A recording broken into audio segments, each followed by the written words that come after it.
você vê? You're thinking. Quarta-feira, dia 15 de julho, vamos meditar o Evangelho de São Mateus, no capítulo 11, versículos 25 a 27. Proclamação do Evangelho de Jesus Cristo, segundo São Mateus. Glória a vós, Senhor. Naquele tempo, Jesus pôs-se a dizer: Eu te louvo, ó Pai, Senhor do céu e da terra, porque escondestes estas coisas aos sábios e entendidos, e as revelastes aos pequeninos. Sim, Pai, porque assim foi do teu agrado.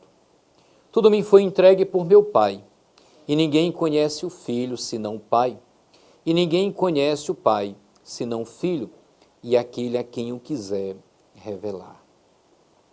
Palavra da salvação, glória a vós, Senhor. Escondestes estas coisas aos sábios e entendidos, e as revelastes aos pequeninos. O Evangelho nos oferece a oportunidade de aprofundar na estrutura da mesma divina sabedoria. Há entre nós quem não deseje conhecer os mistérios revelados desta vida, mas há enigmas que nem a melhor equipe de procuradores do mundo jamais chegará, nem sequer a decifrar. No entanto, há um ante o qual, de fato, nada há de escondido que não venha a ser descoberto, e nada acontece em segredo que não venha a se tornar público. É aquele a quem se dará a si mesmo o nome de Filho do Homem, pois diz de si mesmo: todas as coisas me foram dadas por meu Pai. Sua natureza humana, por meio da união hipofática, tem sido assumida pela pessoa do Verbo de Deus.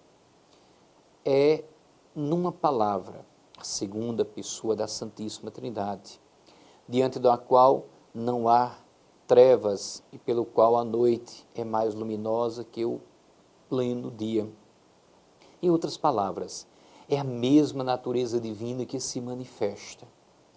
Um provérbio árabe diz assim: se numa noite preta, uma formiga preta sobe por uma parede preta, Deus a estará vendo. Para Deus não há segredos nem mistérios. Há mistérios para nós, mas não para Deus, ante o qual o passado, o presente e o futuro estão abertos até a última vírgula. Diz satisfeito o Senhor: eu te bendigo, Pai, Senhor do céu e da terra, porque escondestes estas coisas aos sábios e entendidos, e as revelaste aos pequeninos. Sim, porque ninguém pode pretender conhecer estes os segredos parecidos e escondidos, nem os tirando da escuridão com estudo mais intenso, nem como devido por parte da sabedoria humana. Dos segredos profundos da vida saberá sempre mais a velhinha sem experiência escolar do que o pretensioso cientista que tem gastado anos em prestigiosas universidades. Tem ciência que se ganha com fé, simplicidade e pobreza interior. Tem tido muito bem. Clemente de Alexandria nos diz: a noite é propícia para os mistérios. É quando a alma atenta e humilde olha para si mesma, refletindo sobre a sua condição. É quando encontra Deus. Repito, é quando encontra Deus.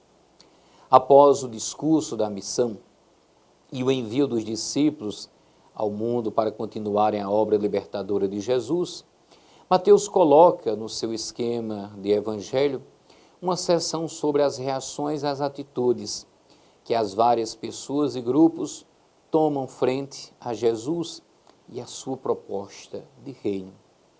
Nos versículos anteriores ao texto que nos é hoje proposto, Jesus havia dirigido uma veemente crítica aos habitantes de algumas cidades situadas à volta do lago de Tiberíades, Betsaida, Corazim, porque foram testemunhas de sua proposta de salvação e mantiveram-se indiferentes.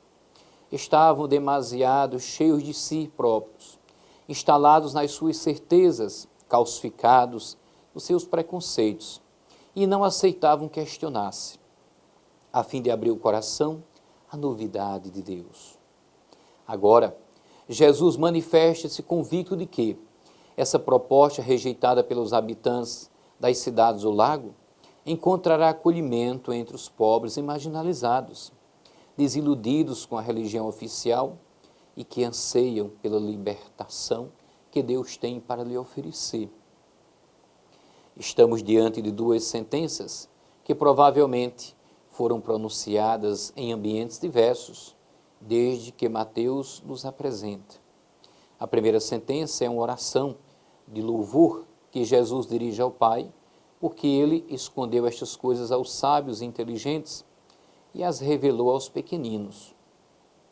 Os sábios e inteligentes são certamente esses fariseus e doutores da lei, que absolutizavam a lei, que se consideravam justos e dignos de salvação, porque cumpriram a lei, que não estavam dispostos a deixar pôr em causa esse sistema religioso em que se tinha instalado e que, na sua perspectiva, lhes garantia automaticamente a salvação.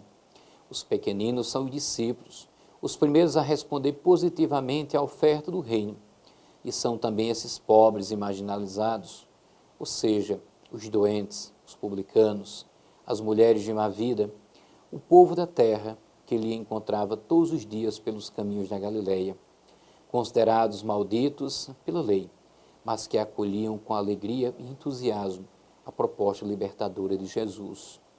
A segunda sentença relaciona-se com a anterior e explica o que foi escondido aos sábios inteligentes e revelado aos pequeninos. Trata-se de uma experiência profunda e íntima de Deus. Os sábios inteligentes estavam convencidos de que o conhecimento da lei lhe dava o conhecimento de Deus. A lei era uma espécie de linha direta para Deus, através da qual eles ficavam a conhecer Deus, a sua vontade, seus projetos para o mundo e para os homens.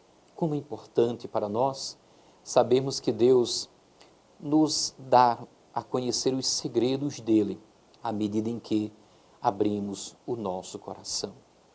Feliz e abençoado dia a todos. CCAA, quando você vê... You are